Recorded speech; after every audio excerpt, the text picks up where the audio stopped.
As I've mentioned her a few times today, but my girlfriend's a breathwork practitioner. She runs a business called BaliBreathwork.com, #ad. And one of the things she's talked to me a lot about is mouth breathing. And I know there's a relationship between nitric oxide and how we choose to breathe, whether it's through our nose or through our mouths. Can you explain to me that link? When we talk about the enzyme that's found in the lining of the blood vessels, when we started this segment, that same enzyme is found in our epithelial cells, in our upper airways, in our sinuses.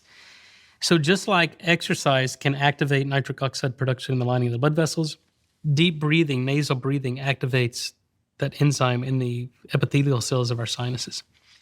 And so when we do nasal breathing, it's activating the enzyme to make nitric oxide. And now we're delivering that nitric oxide gas into the bronchioles, the lower airway. It's dilating those bronchioles. Moreover, it's dilating the pulmonary arteries. So now we're improving oxygen uptake, oxygen delivery, and that's why nasal breathing and deep breathing has been shown to lower blood pressure.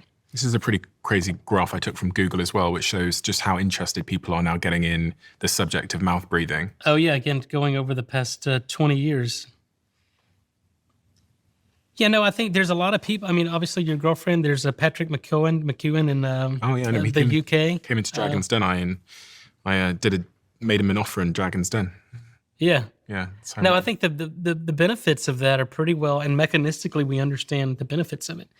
So the mouth breathers are not only bypassing this natural nitric oxide production pathway, but when you mouth breathe, it completely changes the microbiome.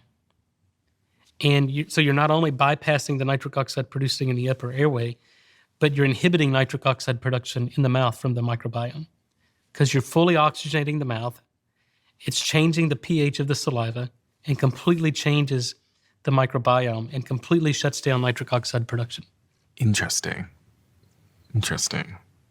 So you have to, I'm a big fan of mouth taping, but for me, I know, and I watch my kids, but sometimes there's anatomical issues where there's obstructive airways and airway obstruction that has to be corrected by dental appliances or sometimes surgery. But the worst thing you can do is tape your mouth and your airway be constricted and, you suffocate. So before you do mouth taping, you need to get some imaging done from your dentist to make sure that your airway is open to where if you're forced to breathe through your nose, you can actually have oxygen exchange. And is there anything else that I could and should be doing to increase and improve my nitric oxide levels that we haven't talked about yet? Humming, there's certain frequencies. We've done this in looking at nitric oxide coming out of the exhaled breath when you're humming. So certain frequencies can activate this enzyme, and it's dependent upon the volume of the nasal sinuses. So there's not one frequency that would work in every single person because the volume of your airways and oral cavity and sinuses was probably much different than mine. Give me an example. Show me. Well, if you just, like ohms, like you do in meditation or just simple humming, you could actually, so if I had my ozone or gas phase analyzer here, I could hum, and I could detect nitric oxide coming out of my exhaled breath. Because of the frequency of the... Because of the frequency and activating the nitric oxide synthase enzyme. But if you take older patients, and we've demonstrated this, it's published years ago, and other groups have demonstrated this, older patients that their enzyme isn't making nitric oxide, whether they do nasal breathing or whether they do humming, there's no nitric oxide coming out. So again, this is an activator and a stimulator, but it's dependent upon the function of the enzyme that makes nitric oxide. If your enzyme is broken, humming, nasal breathing, exercise isn't going to produce any nitric oxide. Is there anything else that I should be aware of if I'm trying to improve my nitric oxide levels? I think it's doing the things that disrupt it. Get rid of fluoride, get rid of mouthwash, stop using antacids, stop eating sugar, anything that leads to an elevation in blood sugar, a balanced diet in moderation, moderate physical exercise, 20 to 30 minutes of sunlight a day. Sunlight. There's certain, at both ends of the visible spectrum, both are the UV spectrum and the full spectrum infrared.